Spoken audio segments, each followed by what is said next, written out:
evening and welcome to Screentone Club, episode 11. This is being recorded on the 11th of November, 2018. We have a bit of a gap going because we just last week were at Hibanicon 2018, where we recorded a live episode, which comes out in 2 days' time as we sit to record this now. Oh man, timelines are silly. There, we recorded a pretty bang-up episode, and I'm looking forward to hearing what people think about it. And more importantly, we got to drink. Both myself and my lovely co-host, Mr. Andy Hanley. How you doing, Andy? I'm doing good. My pro-life tip for this podcast is having time off is good, as it turns out. Yeah, it turns out if you take a week off work, you have a week off work. It's pretty boss. Yeah. Like there are all these things that you can do with your time, like anything. It's really weird. For the purposes of this podcast, you read manga. Yes, there is that too, but that is a good thing in itself. So yeah, it totally is. We're not going to talk about the series on this episode, but I bought and have now read 3 volumes of Prison School, and they're like omnibus edition volumes. They're like 2 volumes each. And man alive, that series. I don't know whether we want to cover it at some point in the future, but man alive, that's a whole thing. Yeah, I mean, I've watched the anime, but yeah, like I've had, given that it's a title that my employer, Anime Limited, have released, like I've had plenty of people come up to me at stands at events and being like, "Oh man, the manga, like after where this anime leaves off, it does some stuff," and like I'm both intrigued and horrified. Like I'm not sure I want to go there, but it is a series that intrigues me. Yes, some of the horror, admittedly, you kind of get used to it, and to a point where this morning I woke up, fed the cat, sat down, started reading it, and I'm like, what the hell? And I just started laughing because it's like, this is so stupid. Like, what am I doing? But yeah, fascinating stuff. Do not go on the Wikipedia page for that series. It will instantaneously spoil you right from the off. So I now know what's going to happen in the next few volumes, and I'm a bit annoyed about it because that would have been a cool surprise. So thanks, Wikipedia editors, jerks. So yeah, this is your fortnightly look at manga, focus on joint discussion, hence why we're not going to quite talk about Prison School because Andy hasn't read it yet. We're going to be announcing our next series at the end of the episode, and also about series we're going to read. Voting is now open for patrons on the $3 and up tier to vote for our next bonus episode. We have a tie at the moment we're recording. Some people are being far too polite and not getting in their votes, but I recommend doing so because that way it's more fun. Frankly, we get more of a fight going on. So yeah, so far everyone's been very polite. We only have one wretched light novel vote, and even that one sounds quite interesting, so it's not actually that wretched. Hooray.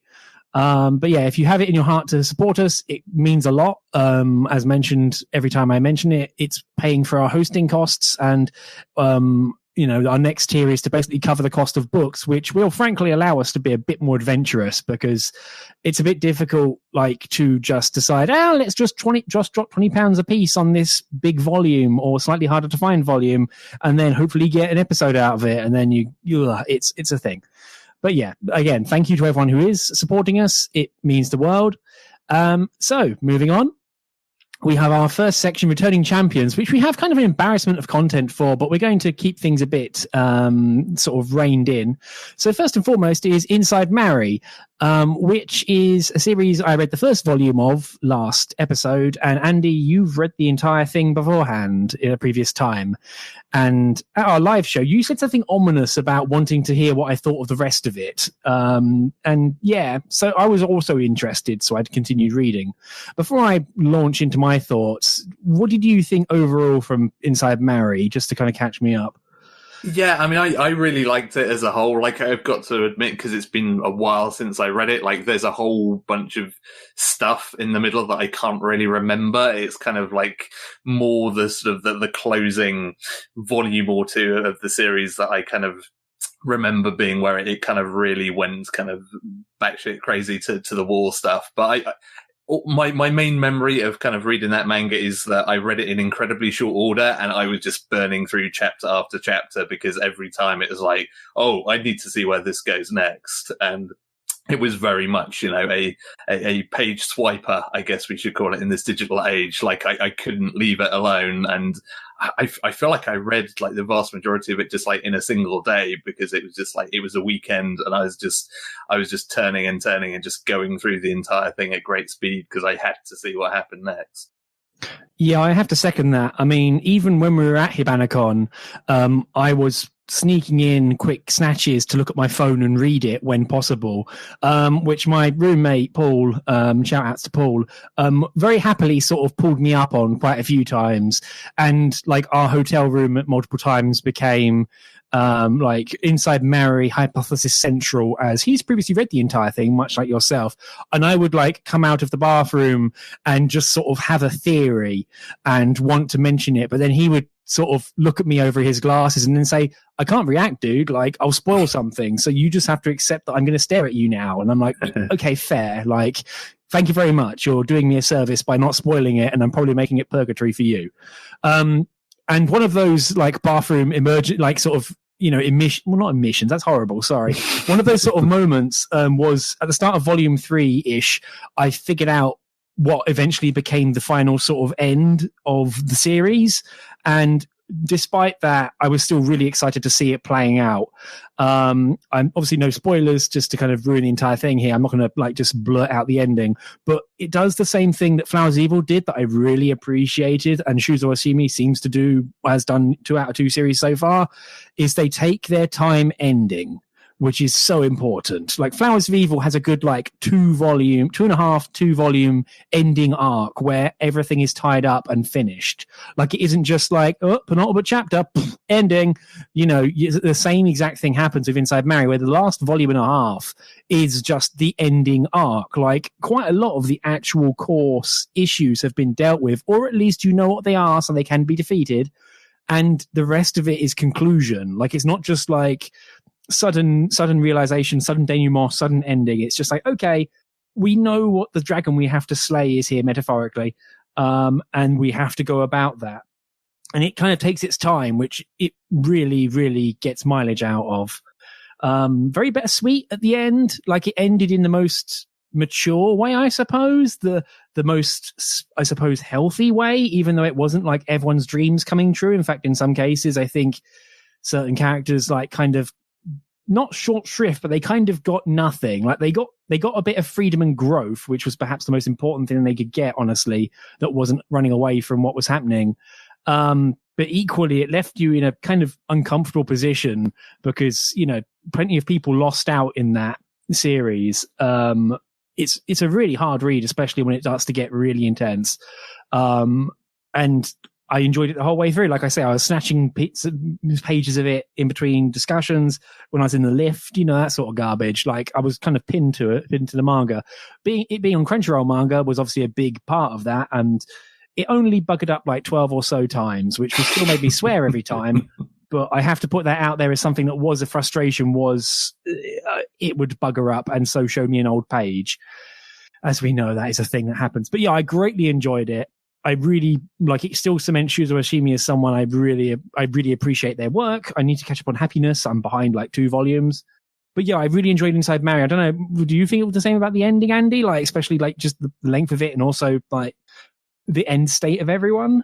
Yeah. I think I'm pretty much on the same page as you. Again, kind of, I'm trying to remember whether I'd actually finished Flowers of Evil by the time I rolled around to reading this or not, but I certainly read a significant amount of it, so I kind of knew what I was getting into in terms of how Shuzo Oshimi tends to do things. So I was kind of like primed that, hey, this isn't going to be like a happy ever after ending for everybody.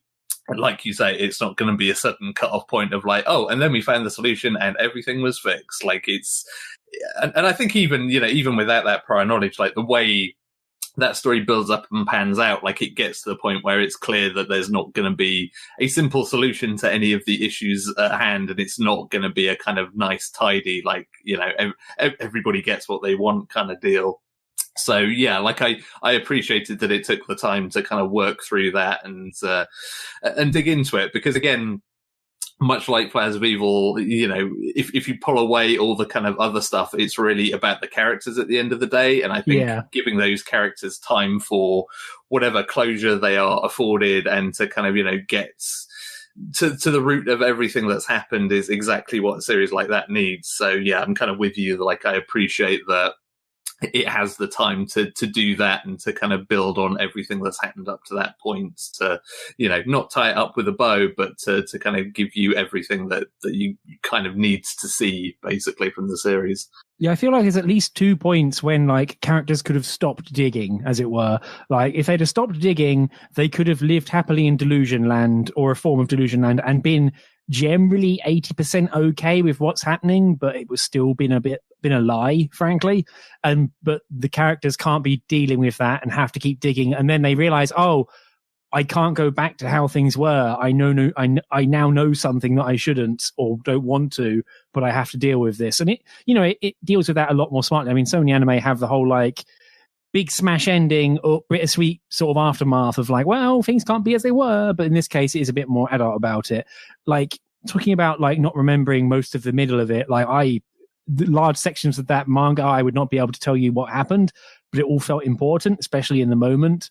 And it was a journey, you know. As one thing is that Oshimi kind of gets mileage out of the length and the events that happen. But yeah, it was real good fun. There's some really good moments when it kind of turns around to you and goes, here we are. Like, this is what's going to happen next. And without giving anything away, it almost punishes you for trying to be genre savvy or manga savvy, which I really appreciated, even if it was a bit of a case of like, oh yeah, I played myself.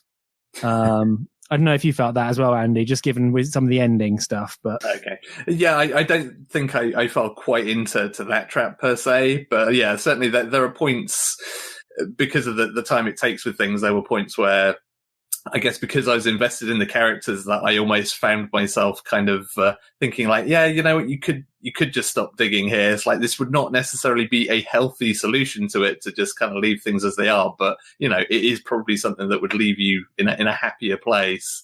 And it's kind of an interesting thing from the viewers or the reader's perspective, because there is this kind of trade-off of kind of like getting to the bottom of the crux of the matters, and the possibility of just kind of like, you know, pulling the wall down over your eyes a little bit and just saying like, you know, I'm in a place where I feel okay about stuff, and to hell with everything else. And I think, you know, again, had the characters been less interesting and kind of relatable in certain ways, that stuff probably wouldn't have landed like it did for me.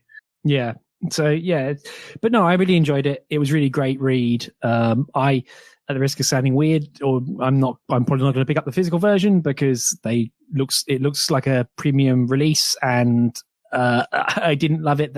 It sounds weird, like it sounds very very childish, but it's also the fact of like, I'm not really interested in buying this thing over 9 volumes or so, because I really enjoyed what I read, my reading of it. Sorry, Dempa Books, but there we are.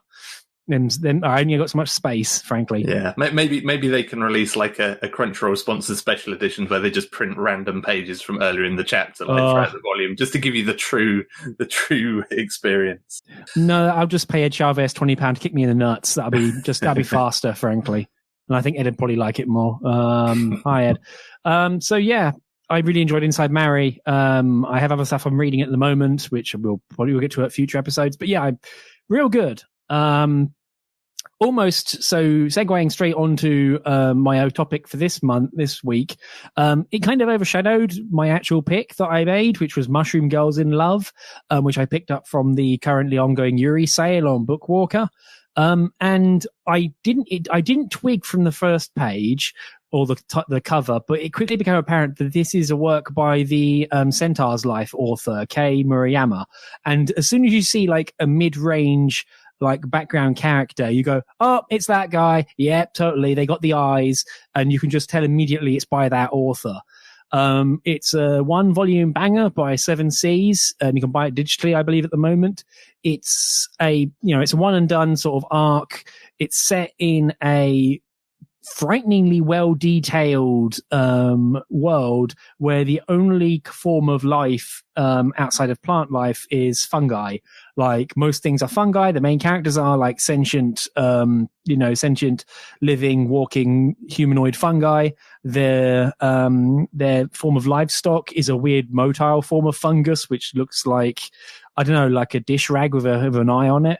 There's other forms of fungi go around. They live in mushroom houses on old dead trees, and they have this very sort of like one with the earth type thing, and they harken back to previous times. They have weird little wooden guns that are like steam powered, which felt very Last Exile-ish. If I just want to resurrect that thing. But yeah, it's a 1-volume thing. It covers 2 main characters who I've already forgotten the names of, and it has this whole social hierarchy, and this herder lass marries a scribe who is typically of a higher social stratus, but she's a bit of a ditz, so her family don't mind getting rid of her. And every single character in this world is female because they're fungi. They can breed asexually, or they can breed together to like mix things up a wee bit. And they get married, but then they get embroiled in some kind of unfair and not their fault at all machinations by a member of the royal court, who decide, no, I want to marry that scribe girl, fuck you, and precipitates a massive crisis where basically how far will a mushroom girl go to like recapture her loved one? So yeah, it's kind of like a single storyline with tons and tons of world building and other sort of like accoutrement and like sort of background Bible sort of information. There's a quite frightening like degree of detail, as mentioned already. Like I'm just kind of in awe of the world it's set in, which makes the single voluminess of it kind of bizarre. That I feel like maybe the author got sick of the storyline, because towards the end it just kind of goes, I need to resolve this. Yeah, do that. And it all sort of cuts off. Maybe there could have been time to show more random stories from the mushroom verse, because it definitely hints at more stuff, and it does show you a few sort of snippets of like court intrigue life, and also like possibly the worst version of the Solomon's Compromise, cut the baby in half type idea, in that everyone ends up unhappy, unsurprising. But yeah, that's kind of Mushroom Girls in Love, the synopsis. It's got a lot of the hallmarks of this author, where, as mentioned, you get the mid-range background characters whose eyes turn into single sort of straight lines, kind of lavish detail. There's a lot of lavish detail on, unsurprisingly, mushrooms. There's a lot of verticality in it, which is quite impressive. In some cases, it felt almost like Knights of Sidonia in some wild way, except with mushrooms instead of stark concrete-ish blocks. And it also has some other sort of thing, some other stuff I like, where it also has the author's hallmark of just social political commentary interspersed within it, because they can't leave it alone. I mean, Centaur's Life does that constantly in a really bizarre way. Like it just decides it's going to talk about the Napoleonic era through the medium of centaurs and angel people, ? Whereas this does kind of the same sort of stuff about social strata, but with mushrooms, and other sort of nonsense. So it kind of paints a very broad world, and then kind of settles for this very interesting and yet very kind of sad story at the center of it, where the main cast pair are kind of, I really liked them, and I felt really bad for them constantly, because man, they've got a real short and brutal marriage once you get into this volume. But I quite liked it. It was a nice little romp through a completely bizarre imagination. As I mentioned, I would have liked a bit more sort of tales from the mushroom land. But I quite enjoyed it. It at times it seemed very sort of contrived, of like, oh yeah, the author said everything is fungus, so everything is fungus, and it kind of goes up its bum a wee bit in that case. But I don't know, I really enjoyed it as like a sort of a quick sort of fun little daft romp through the mind of mushroom land. I don't know if you quite enjoyed it that much, Andy, but what did you think of it?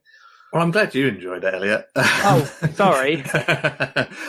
No, I found very little in this that I really kind of glommed onto in any kind of enjoyable way, to be honest. I mean, like the world building in particular, like it's kind of annoying because you're absolutely right that there's a whole like lot of lore and world building like put into this world, but the way it is presented as all these big boring blocks of text, just like my eyes glazed over pretty much before I even started on that stuff. Yeah, that's fair.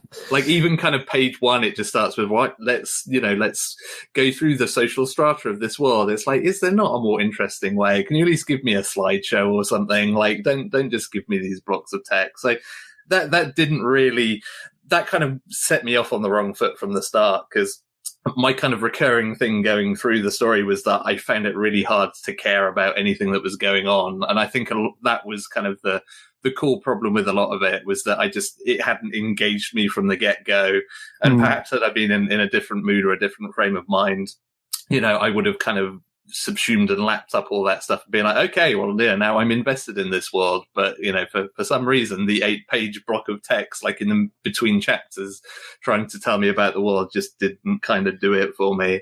Yeah, I can appreciate that, especially, like you say, for the very first 2 pages, which are just, here is the caste system of this world. And it's like, what? I was caught in a frame of mind where I quite enjoyed that and sort of lapped that up. But if you don't read and sort of ingest and not appreciate, that's the wrong word, but like if you don't engage and want to engage with that entire caste system it lays out, the rest of the book kind of falls over immediately, because you have, as you say, zero grounding or zero incentive to actually give a crap about any character whatsoever.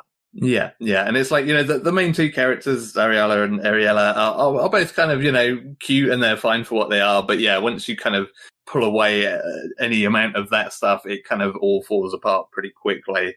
I mean, visually, like I really liked some of the kind of background and detail work early on, but I mean, it's interesting you said like that story-wise, it felt like the author kind of got bored of the story and wanted to move on to something else, because I feel like the artwork had the same turn, where the further in you got, kind of the more ropey a lot of the illustration work got, and it kind of felt like it was getting quicker and cheaper and lazier as it went by, and it kind of gave me a similar feel of like, either they were constantly running behind time on this thing, or that there was just kind of a loss of interest in it somehow, and they were just kind of like pushing it out the door as quickly as they could, because it felt like that dropped off quite severely at some point. Yeah, I mean, I don't remember it doing that myself, but I also like, in my mind, it goes from mind blowing to this is nice, or this is really complex, because it kind of sets itself a crazy high bar and then has to try and keep up to it and can't. Yes, yeah. It's not like it ever kind of falls off a cliff into kind of, oh my God, this looks terrible. Although, surprisingly, given that this was a Centaur's Life author, there was one incredibly bad drawing of a horse type thing that kind of really felt out of place to me. But I remember that. That was, I mean, I think that thing was supposed to look weird or dumb, but it just looked real wild. It kind of looked like it was like, my daughter was in the office day, and like I just had to let her draw the horse thing because she really wanted to, that kind of deal. But I mean, the other thing I think that, again, I guess it's more so later on where things get a bit more kind of action oriented. Like it felt like there was a real lack of energy to the illustrations as well. Like there are kind of fight scenes and battle scenes in there where you can see what's happening and it's all very clear, but like there was no feeling of kind of energy or weight to any of it, which again, like maybe it's kind of just the author kind of pushing outside of their normal comfort zone of what they can draw well. But it just, that again just kind of left me feeling a bit dead, because these were points where I felt like I should be invested at least in what was going on and who was getting the upper hand and any kind of peril or danger. But it all kind of felt a little bit flat and kind of like, people poking each other with cocktail sticks rather than anything a bit more severe than that. Yeah, a bit going through the motions. I can see that. I mean, yeah, I mean, to be fair, the stuff I enjoyed the most was the talky bits. So the action stuff was more just me going, okay, yeah, come on, get the conflict done with. Yeah. So like, I don't know, like none of that stuff kind of really narratively or kind of visually flowed for me. And again, I think a lot of that comes from just the lack of interest in the way it presented its lore that kind of dropped it off. Although I did find myself getting really annoyed towards the end of it, because like the whole kind of initial marriage between these two characters, it's kind of set up kind of socially is like, oh yeah, like there's a scarcity of food, and like this is a political way of kind of helping to ease that scarcity. It's like, okay, well, that's an interesting plot point. Like, that's something I can dig into. Like, I hope they do more with that. And then it gets I utterly forgot about that as well, so that's a good sign. Yeah, and then it gets to like right near the end of the book, and then kind of like, I can't remember whether she's like the actual queen or some princess or whatever, basically kind of sits there and says like, oh yeah, like, there's this big food scarcity, but there really shouldn't be because there's enough to go around. We should probably look into what the deal with that is sometime. And it's just literally like this entire thing. All these arranged marriages have been going on. And then after all this stuff happens, they're suddenly like, yeah, we should probably figure out what the deal is with that. And it's like, well, this seems a bit of an ass backwards way of dealing with this problem, but okay. Yeah, it gets real. As you say, because like the queen basically goes, my daughters are engaging in intrigue. Oh, whoops, I've let this happen. Should probably fix that. Never mind. Yeah, it's real wild. I completely forgot. See, in my head, I completely forgot about the plot line at the start. And so when that food scarcity thing came up at the end, I thought that was just the author trying to shut it down, apropos of nothing. So I was like, oh, I guess you're trying to just finish this off because you're bored of it. But I've completely forgot about that plot from the start. So whoops, I guess it shows how much it mattered in the middle of it. Yeah. I guess the author probably also forgot or didn't care about it enough. But like, I think again, like down to the same thing, because I didn't kind of glom onto any of the other kind of lore or their caste system or anything. Like that was the thing that I kind of hung my hat on. It's like, okay, well, that's an interesting point. Like hopefully that will be, something that powers on the events to follow. And of course, once I got hung up on that, it turns out that really didn't happen. Yeah, I mean, as a weird look behind the curtains meta thing, I normally take pages upon pages of notes for these episodes, and I took like a page and a half of notes for this, and that was it. And it's like, oh, I don't have much to say, do I? Shit. I mean, I've used all of it now, so I've managed to get something out of it. But equally, it's like, oh, I guess this kind of went past me a bit, even though I was, like I say, I normally enjoyed it, but equally, I'm not going to start shouting at everyone to read it.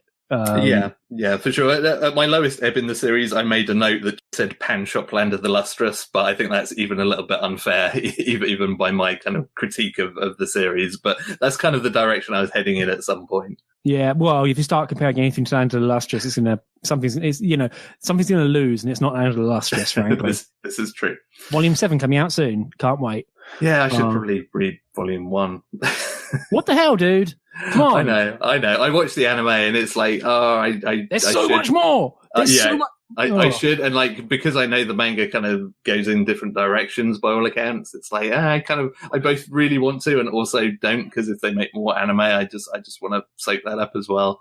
Yeah, but the anime is a very different visual. Oh, sorry, I'm dragging Land of the Lustrous into this again. But like the anime is such a different visual treatment and sort of directorial treatment that it feels like a whole new thing, which is totally sweet. But yeah, the manga goes harder and faster and more after where the anime leaves off. So I recommend it heartily. Yeah, man, poor Foz. Cool, but yeah, that's Mushroom Girls in Love. Kind of split the vote here a wee bit. But yeah, I was admittedly hoping for something a bit more beefy than what I got, even if I did enjoy it. So it's a weird one. But at the same time, I'm still glad I read it, frankly. Although it made me remember that I still have volumes of Centaur's Life I didn't continue reading, and I remembered why I didn't continue reading it because I got bored of that as well. So, whoops. Anyway, so onto your pick, Andy, the one we probably can get more meat out of. Bloom Into You, Volume 1. Take it away.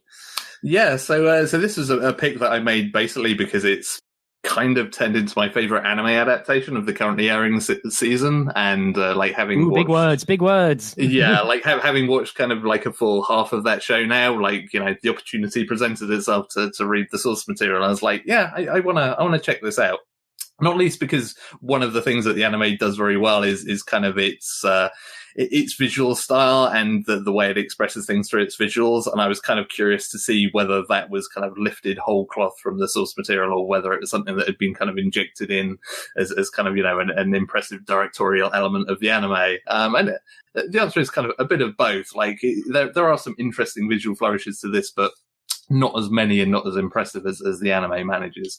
But anyway, not to get ahead of myself, Bloom Into You is kind of coincidentally another Yuri manga, nothing to do with the sale. I just wanted to read it. And it's basically about a girl called Koita Yu, who is starting her high school life. And kind of her one big hang up is that she thinks that love should be kind of your typical kind of shoujo romance of sparkles and flowers and kind of being swept off your feet. And she's never experienced that. And it kind of bugs her a lot, not least because when she was in middle school, like she hung out with this guy a whole lot. They were, got on really well together. And then when they graduated, he kind of confessed to her. And as this series starts, she still kind of left him hanging because like, well, I liked him, like I liked hanging out with him, but like I didn't feel anything that I see as being love. So she's kind of like caught up in this kind of malaise, trying to figure out, kind of that typical sort of teenage, like, what's wrong with me? Like, am I different to everybody else? And in the midst of all this, she's press ganged into joining the student council at her school, where she runs into Nanami Toka, who she first runs into being confessed to by a boy who she then shoots down. But she also builds him back up again. I think that bit is really important. I don't know why, but I've got like a big capital letter thing about that in my notes. Sorry, Andy. Okay, yeah, we shall dig into that then. But basically, like things progress pretty rapidly here, and by the end of the first chapter, Nanami is confessing to Koito and saying, "Oh, I think I've fallen in love with you." To which Koito is still like, "Nah, I'm not feeling this either." And from then on, normally that would be kind of the springboard to all kinds of crazy melodrama about, who wants to get with who and, all kinds of the hysterics and tears and what have you. But that doesn't happen here. Like Koito is very grounded and very down to earth. She's just like, yeah, sorry, not really feeling it. But hey, like, I'll still help out with student council stuff and we can still hang out and, still get on with you. Okay. And kind of their relationship just continues to grow kind of more as a friendship really at that point. Like, although Nanami is still very much into Koito and frequently kind of reminds her, like, by the way, I'm still totally in love with you. And Koito is still kind of saying, well, no, it's just, I don't see things that way. And it just kind of carries on in that vein. Like, I really like the relationship between the two main characters and the way they develop. Like, it kind of feels quite natural, despite the overly kind of eager start to the series that is a little bit off-putting. It kind of gets itself on the right footing from that point on. So I really enjoy that. And I also just enjoy how refreshing the series is in that it doesn't trade in the kind of all of your usual misunderstandings and confusion between people. Like, everybody in this series, for the most part, is pretty upfront about how they feel about stuff and what they're thinking. Like, Nanami obviously just like confesses that she's in love with Koito at the gate. Koito is always pretty forthright in like saying how she's feeling about the whole thing. And I think that's one of the things that kind of sets this series apart for me, is that it doesn't trade in all the usual kind of dramatical kind of undertones and the kind of lazy things that happen in so many other kind of romance stories, Yuri or not. And so I kind of really like that, coupled with the character development, which sort of, I don't know, it gives it a little bit of an edge of realism, because, yeah, like sometimes people misinterpret other people, but for the most part, people are pretty upfront about their feelings about things, and that kind of, works well in this series. And above all else, I just really like Koito's character. Like, she has a good head on her shoulders. She's very good at dealing with people, and that kind of includes Nanami. Like, she's good at kind of knowing when to build her up and when to shoot her down. There's some really good kind of like teenage relationship stuff in general. I mean, one of my favorite things is actually, it turns up as like the volume 2 preview at the end of this volume, because it happens a little bit later, where Nanami is kind of trying to play at being sexy and seductive and just completely screws it up, because she's basically like, oh, you're such a bad girl, you're going to let me kiss you in the student council room. And Koito's just like, not now, like, shut up. don't be a perv. And it's just like those kind of like awkward interactions that sometimes happen. And it's just like little things like that I really enjoy about the series. So yeah, I enjoyed it. Like the anime kind of adds a level of kind of polish and flair to it that I think does accentuate it somewhat, but the core kind of characterizations and the interactions between them are what keep me coming back to that series, and I enjoyed them just as much here for the most part as I did in the anime adaptation. Yeah, that's cool. I have a whole bunch of stuff I want to talk about with it. I think the first thing I want to talk about is the visuals. I haven't seen the anime yet, but the first things I was kind of struck by is how lovely and lush and kind of fluffy everything looked. And then the color pages ended and it became a lot more boring. But it would still look like amazing. But man, those color pages really sell it as an intro. And then, things are still very well drawn, but it isn't quite as like atmospheric as it was initially, which is a shame. But hey, you can't, that'll take you forever if you try to draw everything in color.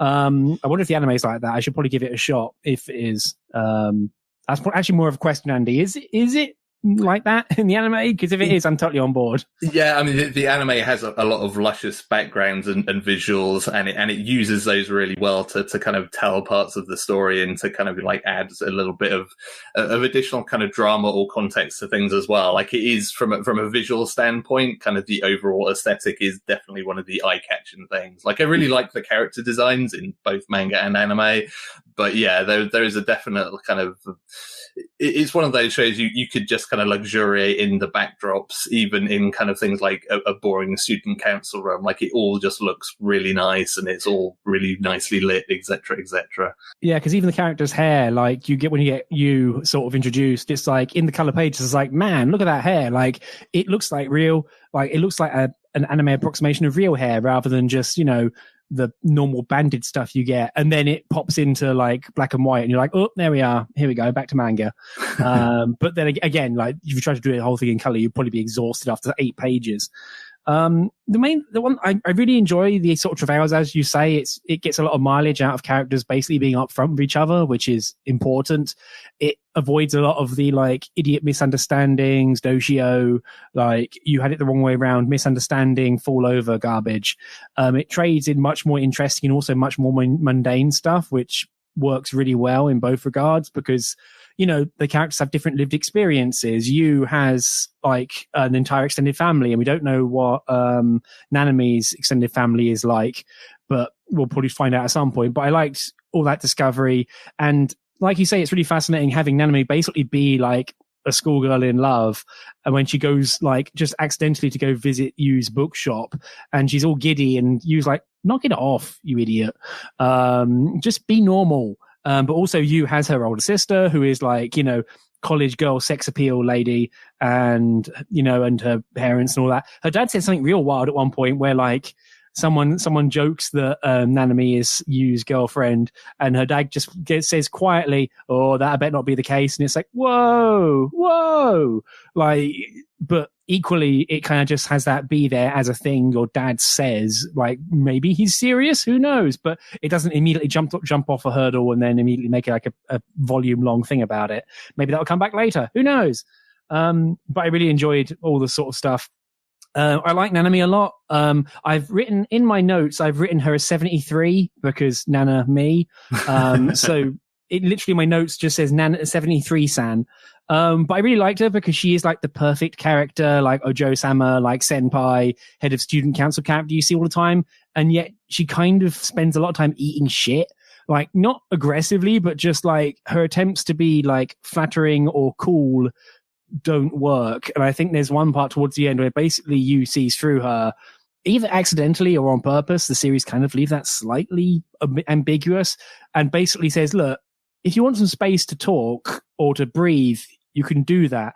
And then Nanami's like, oh, I don't need that. And then Yu's like, okay, I got it wrong then. And then no, turns out she did need that. And that was really important. The one thing I do like about Yu is how down to earth she is. Up until the very last page of the volume where it has one of those like narration bubbles saying, little did I know that blah, blah, blah. And I was like, fuck off. You were doing so well. Like the series was standing alone without that sort of thing popping in. And then it just goes and does it, which was very frustrating. I kind of am over that sort of method. Maybe it's just me who gets annoyed at that sort of stuff. Yeah, that particular bit, I mean, again, having kind of watched the anime and seen further into the story, like, I'm still not even sure exactly what that is kind of trying to foreshadow. Like, it feels like it must be something way further down the curve. It's like there is stuff, at the point in the anime right now that has kind of come to light around Nanami, etc., but like I'm still not sure exactly what that little bit of narration means. So it kind of caught me a little unawares of just like much like yourself, of just like, oh, that's kind of a weird not great way to finish things off here, but it's also like, I don't know what that actually means. So I'm at least a little intrigued by it. Yeah, and it's real wild. That bit's real wild, but also like I really like this series because it was a really fun read. But more time I've spent away from it, the more I've kind of gotten a bit concerned about just the main character's relationship. Like it's a really fun read. It's really refreshing to read because it's very different, but also again more mundane, more interesting, more direct. The characters appraise each other and talk to each other as equals rather than just romance protagonists, which important. And they're doing stuff. But like you say, there's one thing that's weird at the start where like it introduces the characters, like they have this weird thing where they're both like, oh, I'm not sure I know what love is. Do you? No, I don't either. Oh, that's cool. But then enemy falls for you, and it's like almost in a panel, and then it's like, oh, and then you's almost like, oh, you betrayed us, you sod. Like, what are you doing, falling in love with me, jerk? And then it has like a gap for an entire term where she just acts as student council president. So I guess they just had to get on with the storyline at that point. But the one thing I don't like is the main character's actual relationship feels abusive, like in a really weird two-way system where like you made clear she doesn't really care, but she's going to hang around because Nanami's a good friend and also someone she does want to hang out with. But Nanami still hangs around being awkward. Well, not awkward, but being kind of like cool and calm and collected, but also aggressive and kind of leaning on you. But at the same time, you is not complete. I mean, like this is a separate set of concerns. So it's not like the two do feed into each other, but it's not anyone's fault. It's hard to apportion blame. I don't want to trap up over here, but like, also, you constantly like keeps like basically doing the equivalent of what would be in manga called raising flags or something, where she keeps doing stuff and basically leaving herself wide open or like basically painting a target on herself. Nanami jumps on her and then you goes, oh no, silly. So it feels weird, like emotionally predatory on both sides, where Nanami is like almost like vampirously latched onto you, waiting to kind of like get her bit out, and you keeps like flirting like with like keeping this avenue open, which again feels really unhealthy. Maybe I'm less strong about the you side of it than Nanami, who does feel unhealthy. So I don't know, maybe I'm overreacting or just getting rather concerned, but man, it felt real about it. Yeah, I mean, I think it's a valid point to make, and especially on Nanami's side, because like, yeah, she gets shot down, and rather than being like, oh, okay, well, can we just still be friends? It's like, it never goes through that stage. It basically gets laid down as like, okay, well, I'm still going to be in love with you, and it's kind of up to you whether you want to kind of reciprocate that or not, which is a really weird way of doing that. I think the only thing that kind of allows it to get away with that in terms of my reading of the series is because Yu is kind of not really confused, but she's still kind of trying to figure out her feelings and where she's actually at. Like, because she's predicated on this idea of kind of like sparkly shoujo romance, like there's always this feeling that she's just kind of totally misinterpreted what her feelings are. And that doesn't really excuse anything that Nanami is doing, but it does give kind of reason for her acting the way she is, because she's still trying to figure it out for herself. She's like, I like hanging out with this girl. I like spending time with her. I like helping her through with stuff, whether it's, inside or outside of school. But what does that actually mean? Like, does that mean anything at all? Is she just my friend, etc., etc.?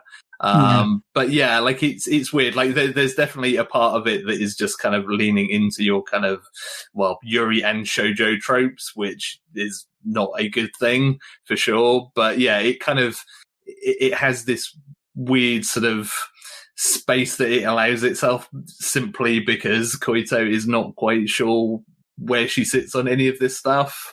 And yeah, like it's an interesting discussion to have, and I'm kind of with you on it, especially some of the stuff that Nanami does. And again, kind of, moving deeper into the series, she does kind of keep that up constantly. And it does turn into a weird back and forth at times where, you can't tell whether somebody is flirting with somebody else or whether they're just misreading it or whatever it is. But yeah, there is some very strange stuff in there, kind of when you kind of unpack it. And it is the one part of the series that kind of feels unnatural, because this isn't normally how this kind of thing goes down.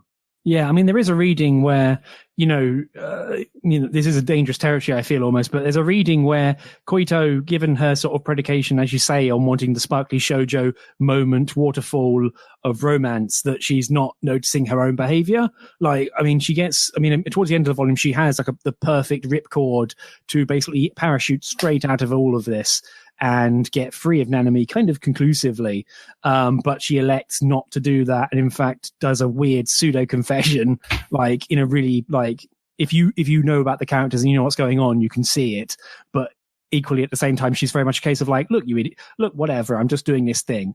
So it gets kind of hairy like that. Like there's a moment halfway through, like in the 100-page mark or so, there is a moment where you basically again does that, where she kind of, her own actions betray her, but she again she's fixated both on either feeling nothing or not feeling what she expects to, which makes her a fascinating character and a lot more relatable. Like I really like you, like the Ahau Gay in particular, but as you say, it gets into the kind of awkward moment, which plays into nice comedy and such, but equally is like, you two need to sort this out, and you kind of think you have, but you haven't, but whatever. Yeah. And again, I think it also manages to at least somewhat sidestep that, because the characters are kind of being upfront with each other, at least outwardly, a lot of that time. Like there's a version of this series that all of this would just turn into misunderstandings of just like, oh, you were flirting with me. No, I wasn't. Whereas this, I mean, they literally sit down and have a kind of a proper head to head of like, I'm in love with you, but, I know you don't feel the same way. Like, what do we do about this? And then, you basically comes back and says, well, I'm fine to still hang out with you. I'm okay with just leaving things as they are, which again, like it's by far the most unrealistic thing that this series does, but it at least tries to kind of talk it out for better or for worse, I guess. Yeah, it kind of, that's one thing I think it's important, is it does actually talk things out. It just at times, especially, like I say, it's mostly because I'm away from it at the moment. Like I want to get volume 2 at some point, but it comes across as emotionally predatory at some points. But again, it makes me more interested in volume 2. It has 6 volumes and it's still going in Japan. And I think 5 or so volumes are out at the moment in English from Seven Seas. It's also the authors like Neo Nagatani. It's their like first professional work, which is, man, talk about coming out the gate strong. Like pretty good afterword at the end where basically mocks themselves. I feel like that's the point of all afterwards, is just to dump all their self-doubt almost. Yeah, pretty much. Yeah, but no, I enjoyed it. It looks nice. It draws really nice. The one thing, as you say, is it doesn't go straight into trope land romance cycle of misunderstandings and the same old stuff.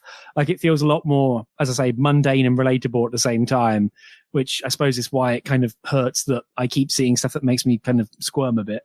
But again, I really enjoyed, I'm glad you picked it, because I keep forgetting about this series and it's like, hooray, finally I can read this thing. Yeah. It's definitely one that I'd heard people talking about a lot, kind of, over, I don't know how long now, like a good year or so. So, it was good to be able to get into it. And, I think it was worthwhile. Yeah. Do you have anything else to mention about this, Andy? Sorry, I feel like I jumped on you. No. I think that's everything, really. Like, it's definitely, as much as I like it, I think it is absolutely fair to kind of point out its problems. Like, its first chapter. I mean, its first chapter would be a volume of another series because, so much goes on in it, and perhaps it should have been a volume. I don't know. I think it's a case where they have to get to the crux of the series fast to actually continue past like a one shot or the pilot almost. So they're like, I need to get to the confession bit now. So I mean, you see that a lot with series where chapter 1 is like the entire volume, and then they have to rewind for chapter 2, and then spend the rest of the volume spinning it out because that was my best material. Damn it, I can't blow all that on chapter 1. Yeah, for sure. But like, I mean, it definitely. I think it kind of.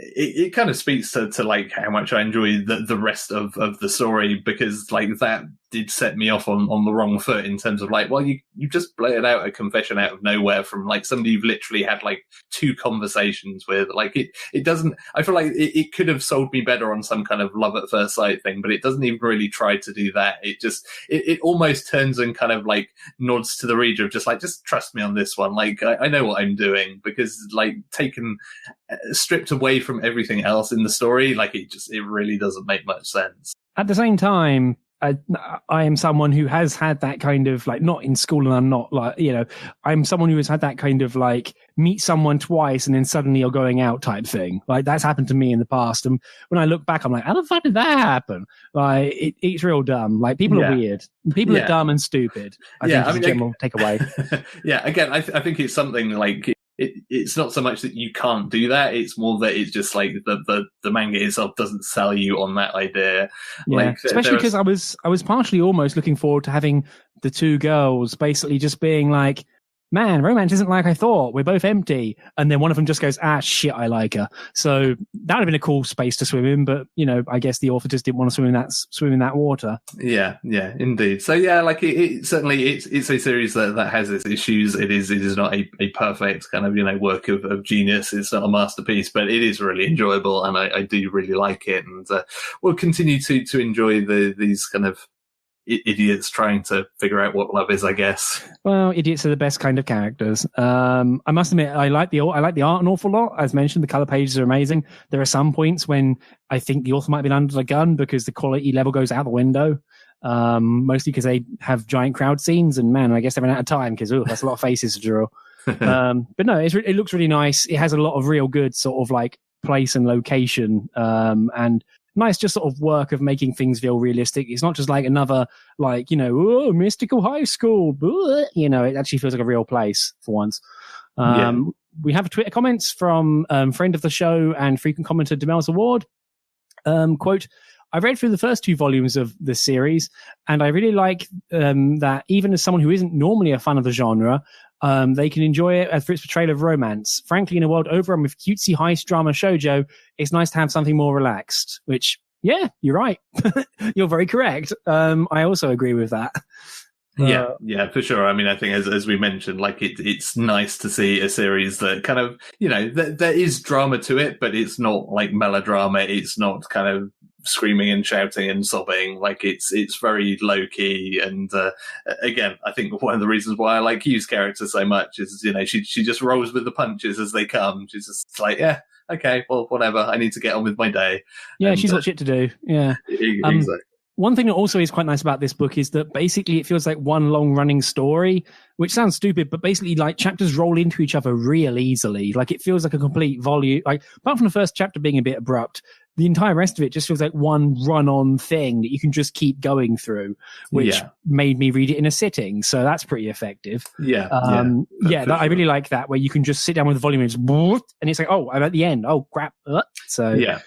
I mean, the one thing I will say is, like, again, having watched through the anime up to this point, like, I'm curious to see whether it can kind of continue to be as low-key in its drama, because it's introduced 1 or 2 things now that feel a lot more kind of critical and might push it over the edge into being a bit more melodramatic. And I'm kind of hoping it doesn't do that, because I'm enjoying it so much for what it is. But there are definitely 1 or 2 plot points now that feel like they could spill over into, screaming, shouting, etc., etc. So I guess we shall see how that goes as well. Storm clouds on the horizon. Exactly. Yep. They're very pretty storm clouds in the anime, though. The clouds are real good in that show.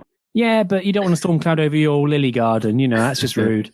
Oh, dear. Cool. But yeah, that's Bloom Into You Volume 1. I'm probably going to pick up Volume 2 after we get off this call, quite frankly, because now talking about it, even with my moaning, I'm now kind of chomping at the bit to see where it goes. So thanks, Andy. I suppose this is payback for making me making you buy stuff.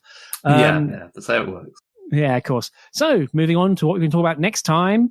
So I'm kind of picking a series that I've read before and just kind of want to revel in a wee bit again and talk about. And that's, I'm going to mispronounce this, Murcielago. It is a series about lesbian bounty hunters who are excruciatingly, hilariously tall and violent.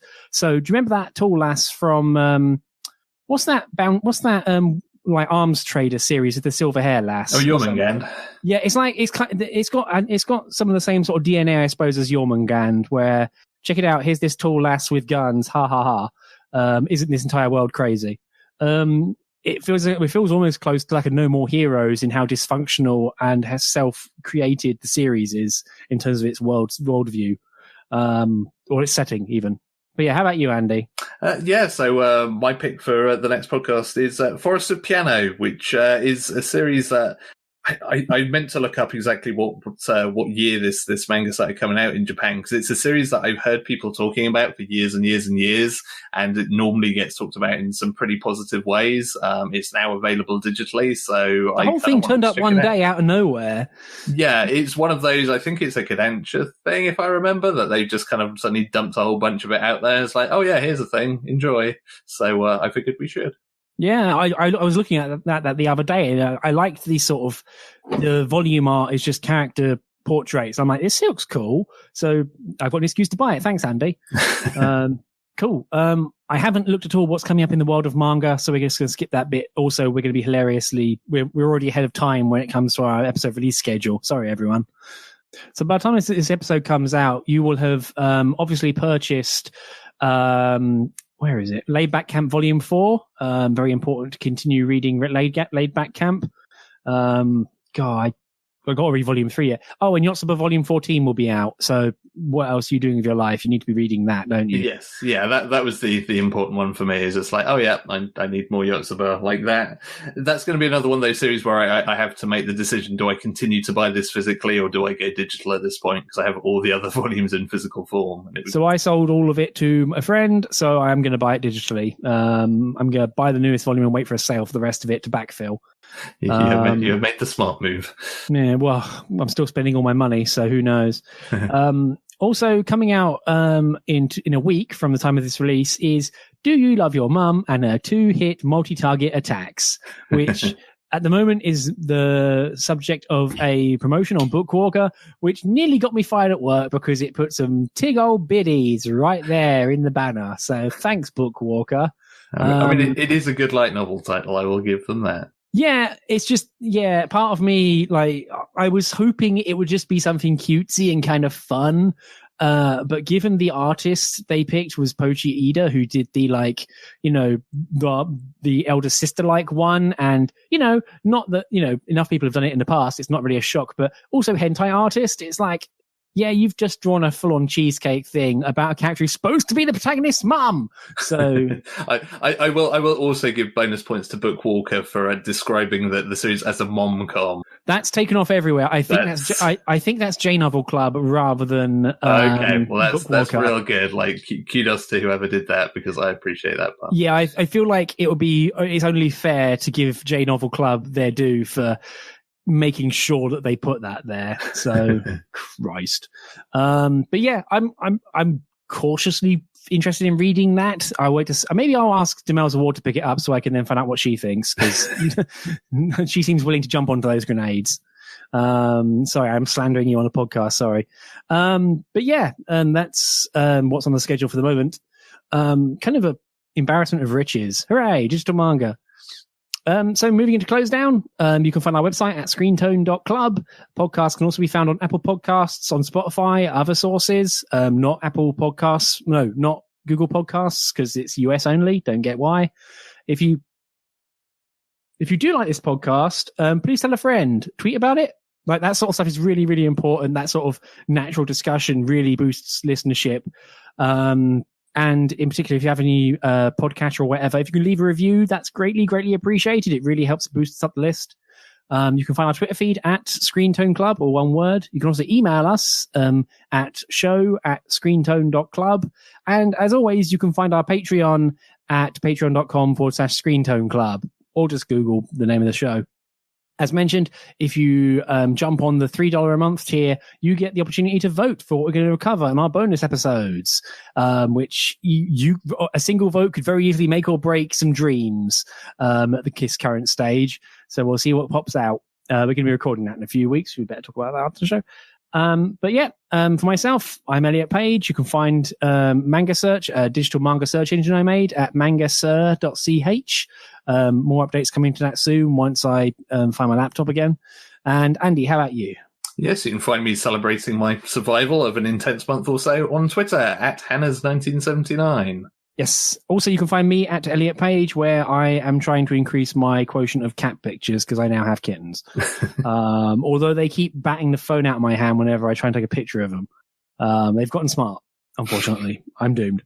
So yeah, thank you very much for listening, and we will speak to you again in another 2 weeks. So take care. Bye, everyone. Bye.